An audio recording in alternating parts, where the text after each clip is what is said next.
28 février.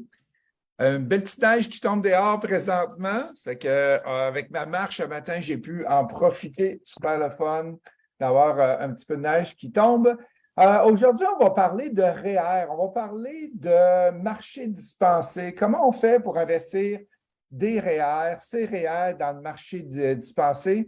Juste avant de débuter avec Luc, on a un réseautage cette semaine, le 2 mars, de 17h à, on ne sait pas quelle heure qu'on va finir, 19h, 20h, des fois c'est 22h. Fait que c'est au restaurant Zibo, aux Galeries d'Anjou. Manquez pas ça, restaurant Zibo, Galeries d'Anjou. Un super réseautage. On a déjà 45 personnes d'inscrits. On s'attend d'être environ 50-60 pour ce réseautage-là. Bootcamp multi, vendredi soir, le 3 et samedi toute la journée, le 4 mars. Pour les gens qui ont de l'intérêt avec le multilogement, je suis là. C'est moi qui donne la formation. Une formation à 400 $ pour une journée et demie de formation. Elle est superbe. On a un petit cocktail le vendredi soir en débutant. Ça fait que manquez pas ça. Vendredi 3 et 4 mars, c'est à Boucherville et en virtuel aussi. Le 11 février, on s'en va visiter des terrains à Saint-Côme avec la gang. C'est un samedi. C'est à 10h. Si vous avez besoin d'informations, allez sur ImoFacile, info@commercialimofacile.ca. Fait que sans plus tarder, allons avec Luc Chartrand, qui est représentant du marché dispensé pour le groupe Sentinelle, qui va nous parler un petit peu comment ça fonctionne pour prendre des REER et des CELI et investir dans le marché dispensé. Bon matin, Luc. Bon matin à vous, ça va bien? Ça va super bien. Comment tu veux pas bien aller avec une belle petite neige comme ça? J'aime la neige. Ah, ben c'est juste le début, hein? Oui, il paraît ça, oui, aussi. Fait que, Luc, explique-nous qui tu es, d'où tu viens, qu'est-ce que tu as fait avant de te rendre dans le marché dispensé, puis après ça, on va aller expliquer c'est quoi le marché dispensé exactement. Juste au niveau... Là, j'ai encore la photo du bootcamp, là. C'est correct, ça? Il faut que tu parles, votant dans le... Tu l'as fait mettre à jour. Est-ce que tu as vu un petit problème technique, les amis? As-tu vu apparaître mon vidéo dans ImoFacile? Oui, mais là, il est parti, là. OK, fait que descends ta page. Je mets ça ici. Non. C'est pas grave. C'est pas grave. Laisse ça faire si tu as un problème de ton côté. Tu le repartageras par la suite. Bon, c'est ça. OK.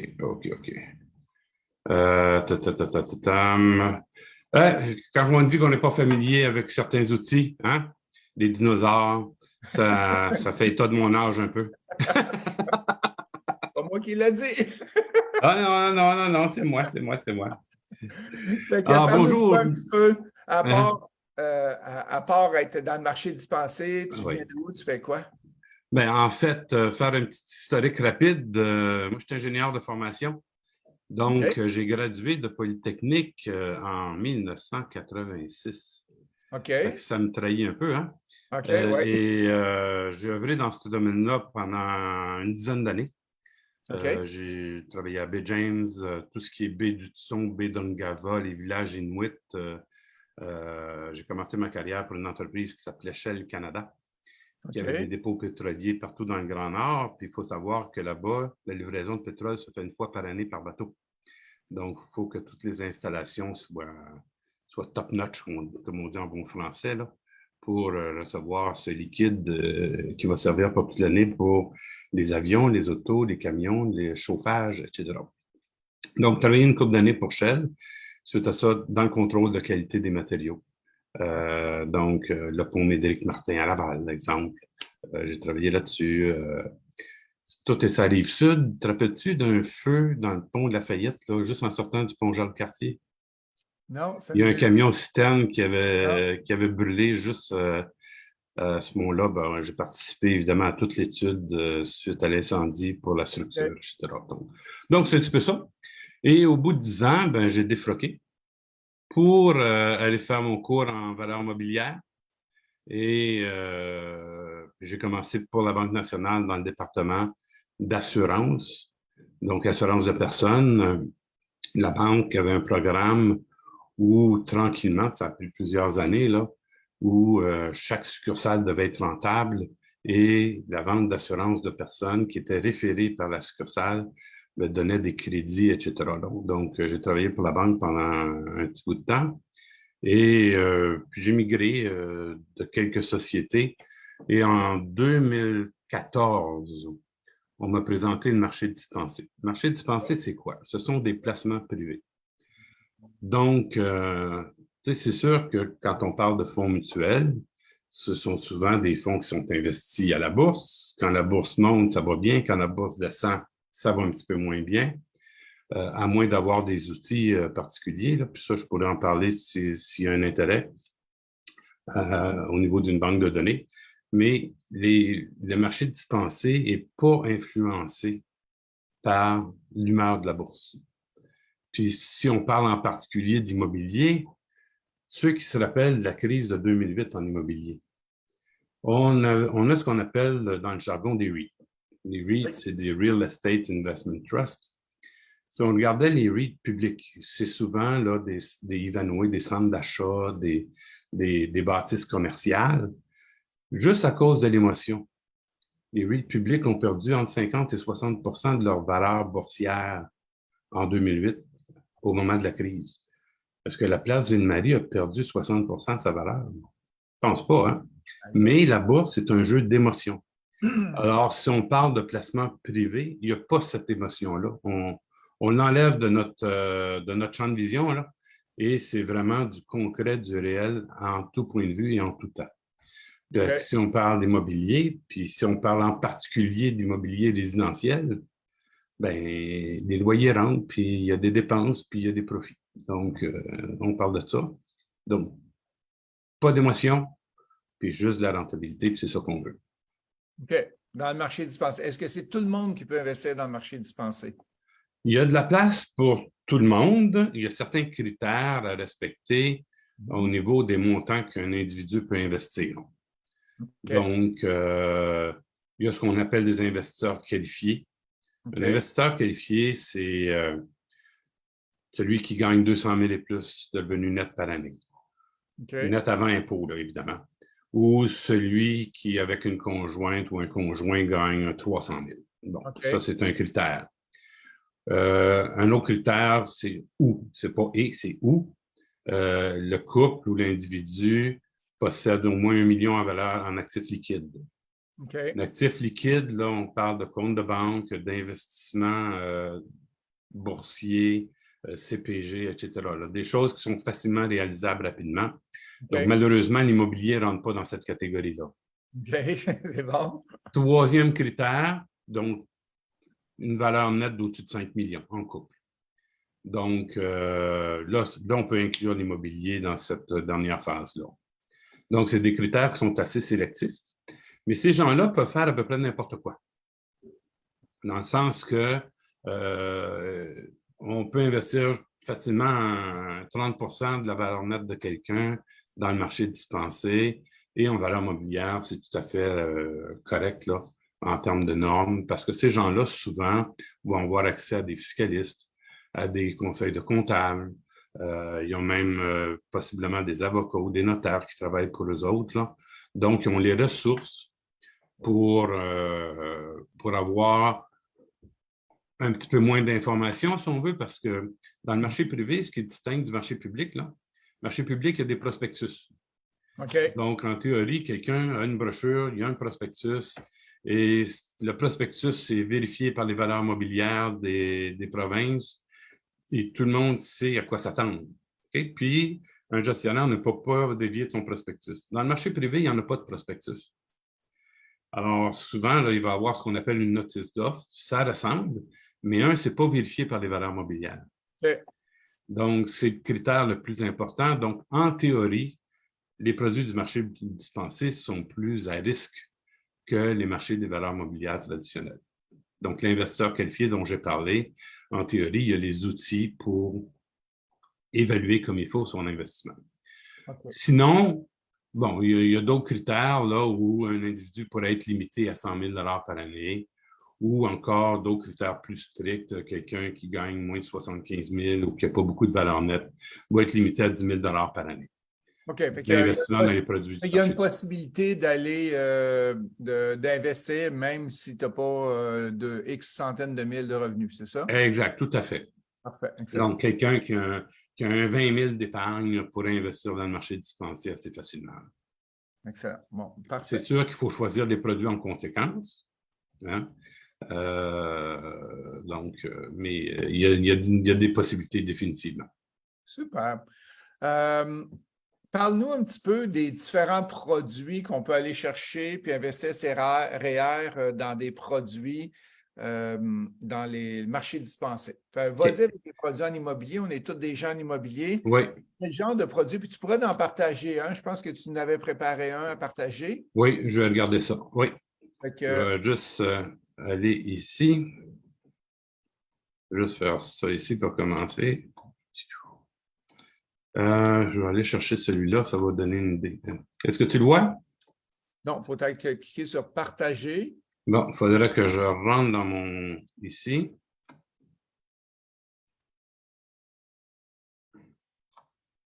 Attends, on va ici, non, ici, comme ça, ici. Ah, voilà, nous y voilà.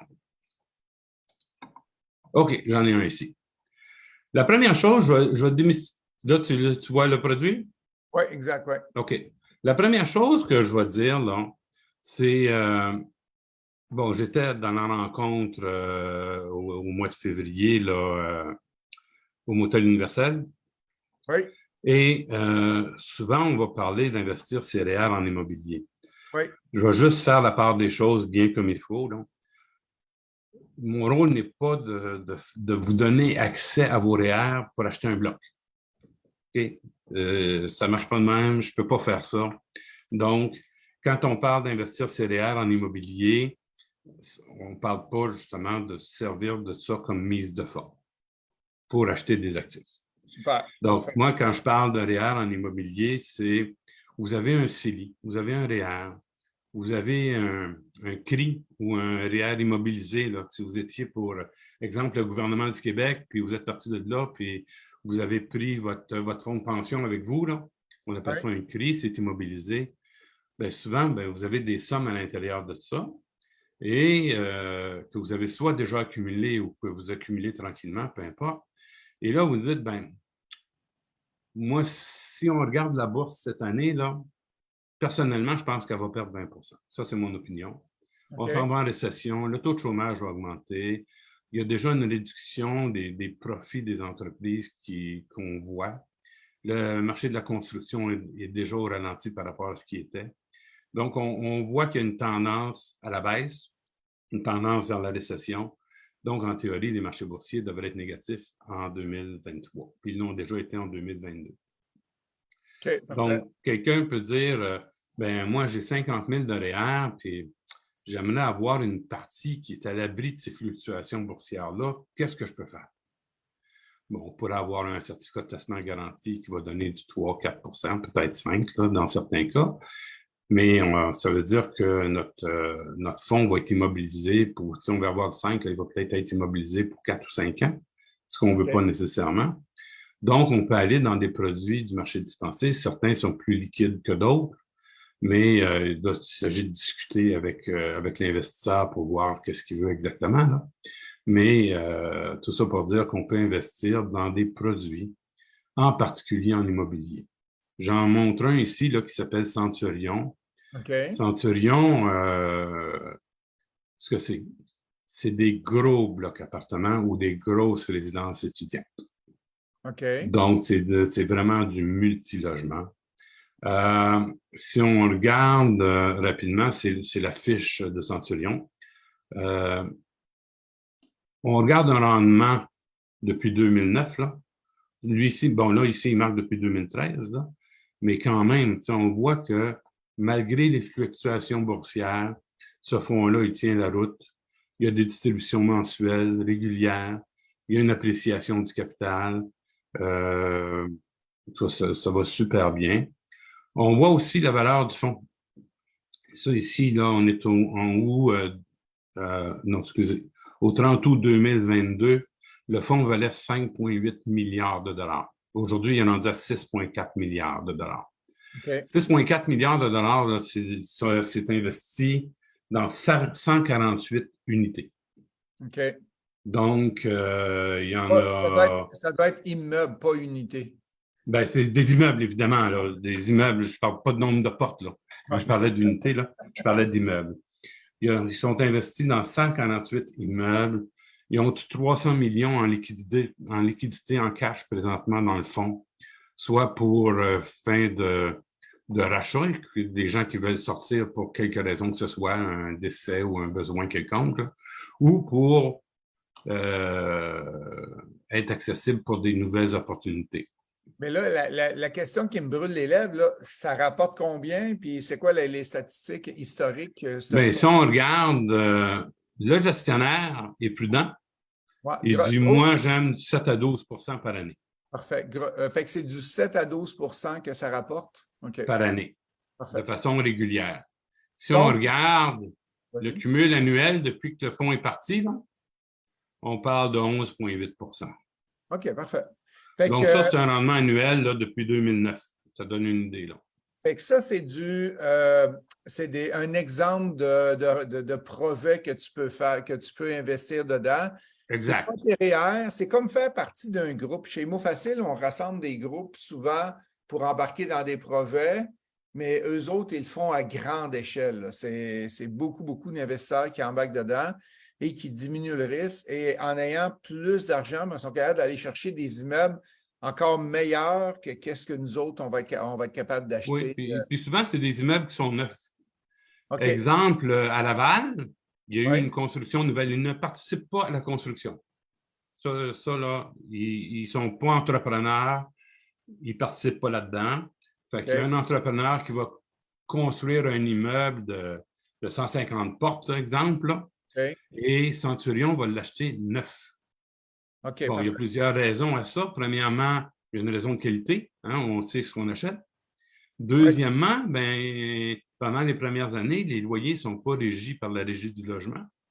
Donc, ils peuvent jouer un petit peu là-dessus. C'est une fois que l'immeuble est rempli à capacité, avec un certain loyer, quand quelqu'un part, ben, s'il y a une demande, on sait qu'ils sont construits à Laval des immeubles à loyer. Là. Donc, ils sont en mesure ils n'ont pas de limite, si on veut, pour augmenter leur loyer. Ça n'est un exemple d'un projet.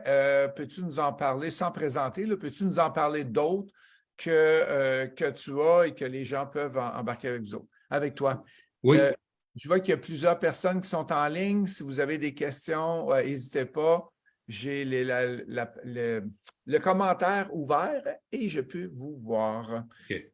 Voici les autres projets que tu peux présenter. Ben, Centurion est particulier parce que le minimum pour investir, c'est 25 000. Là. OK, parfait. Il y a son petit frère. Son petit frère, c'est des gens qui sont partis de Centurion, qui ont parti le même processus. Okay. Avec une firme qui s'appelle Equiton. Lui, le minimum, c'est 10 000. Okay, et parfait. on parle de rendement semblable. Là. Donc, parce que c'est de la même envergure. Sinon, on a un autre groupe, mais qui est plus des plus petits logements, là, des sixplex, etc. Là. Et lui, il peut partir encore à, je pense que c'est 5 000 $. Et on parle de 70 000 portes comme produit. Là. OK, excellent. Donc, ça, c'est dans ce qu'on appelle le résidentiel. On a aussi du commercial. Peux-tu arrêter de partager, s'il te plaît? On va se revoir plus gros. OK. Je vais essayer de faire ça. Tout.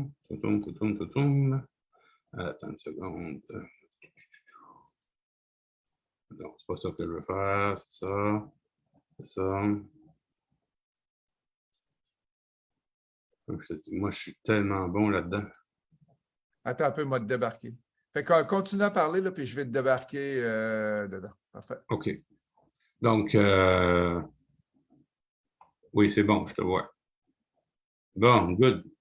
Bon, on a aussi d'autres projets qui ne sont pas nécessairement immobiliers, là. Donc, il y a d'autres choses qui sont accessibles pour les investisseurs. On va parler aussi de fonds mutuels rapidement, là, parce que tantôt, j'ai parlé de marché boursier. Mon rôle avec un investisseur, c'est, on ne peut pas investir 100% de notre REER dans l'immobilier. Non. 100% de notre REER ou notre CELI ou de nos épargnes dans le marché dispensé, on a une limite.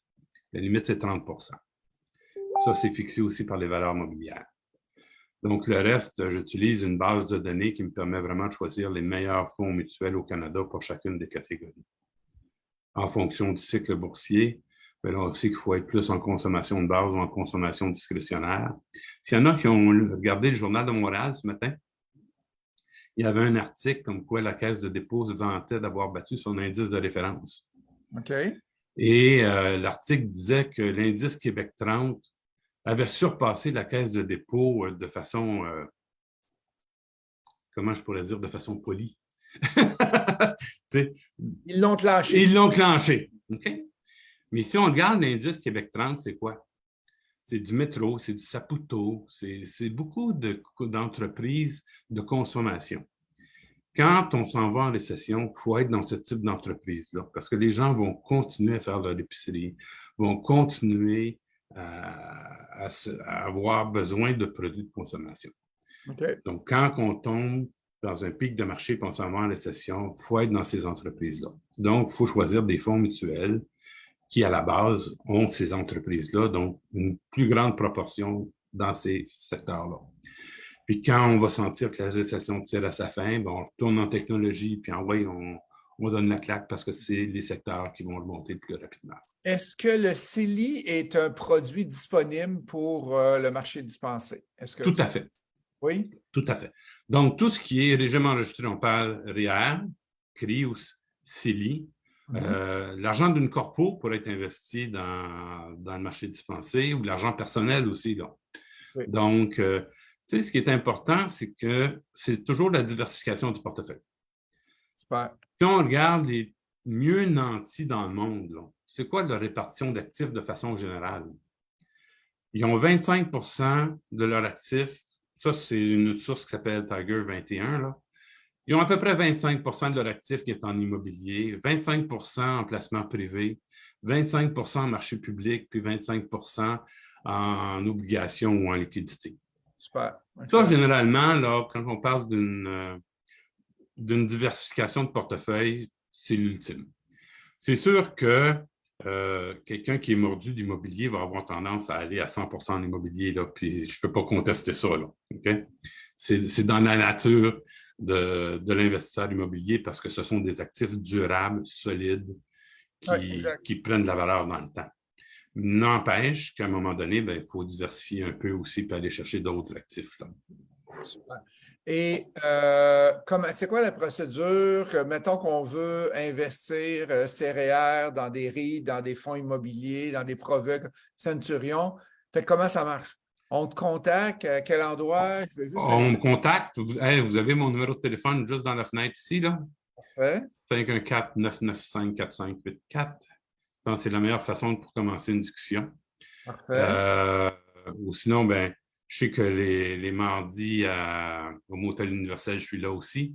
Donc, c'est une belle occasion pour réseauter un peu. Le troisième mardi du mois, et c'est l'Hôtel Universel. L'Hôtel Universel. Au 5000 rue Sherbrooke à Montréal. Fait que c'est à tous les troisièmes mardis du mois. Fait que Luc est là avec nous autres. Fait que si vous voulez venir le rencontrer, ou vous pouvez directement y envoyer un courriel. Je suis en train de taper son courriel, Luc Chartrand, L. Chartrand. sentinelgroup.com. Parfait. .ca, excuse-moi. L'autre chose, si tu permets, auquel j'aimerais parler, c'est les abris fiscaux pour les investisseurs immobiliers. L'investisseur immobilier qui fait des profits à la fin de l'année, c'est sûr qu'il y a des impôts à payer. Pour éviter de payer de l'impôt, il peut prendre des REER, donc il y a une déduction fiscale, ou il peut prendre de l'amortissement sur ses immeubles. Donc, en prenant de l'amortissement, le gouvernement lui prête de l'argent, comme concept, là, sans intérêt pendant la période jusqu'à temps qu'il vende son immeuble. Puis là, il y a de la récupération d'amortissement à venir par la suite. Mais il y a un coût associé à ça, il y a un risque associé à ça aussi.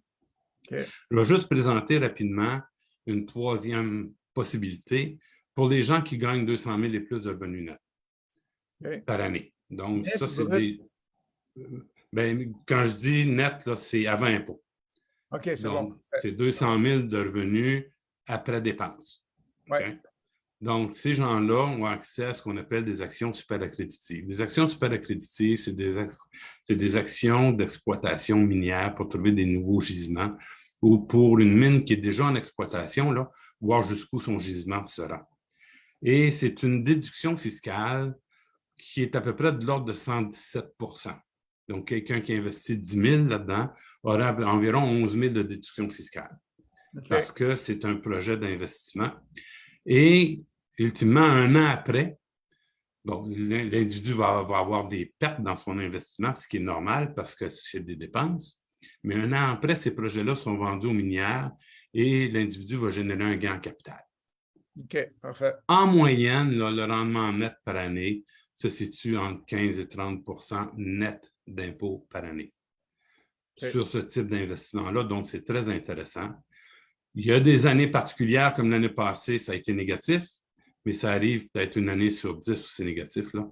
Donc, l'important, c'est quand on commence un stratagème comme ça, on commence sur plus qu'une année parce qu'on veut rouler, on veut rouler. Alors, c'est très efficace pour si quelqu'un a quelques immeubles, là, puis en vend un par année.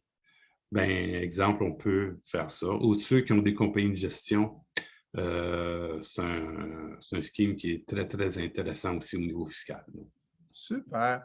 En terminant, Luc, si tu avais un conseil à donner aux investisseurs immobiliers, puis les investisseurs, n'oubliez pas que jeudi soir, le 2 mars à 17 h, au restaurant Zibo, Galerie d'Anjou, on est en réseautage toute la soirée. Le bootcamp multilogement le vendredi soir, le 3 et le samedi 4 mars, toute la journée.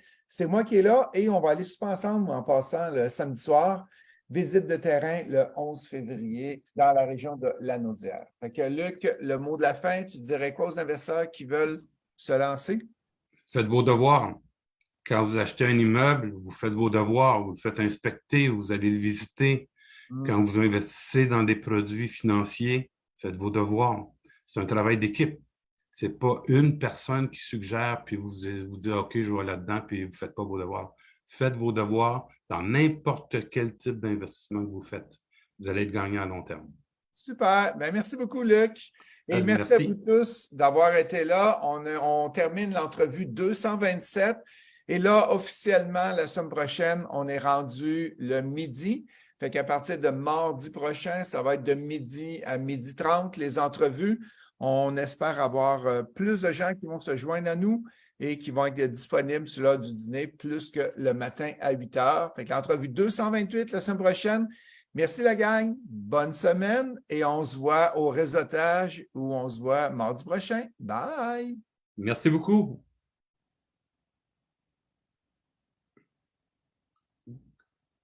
Bon, le recording est arrêté.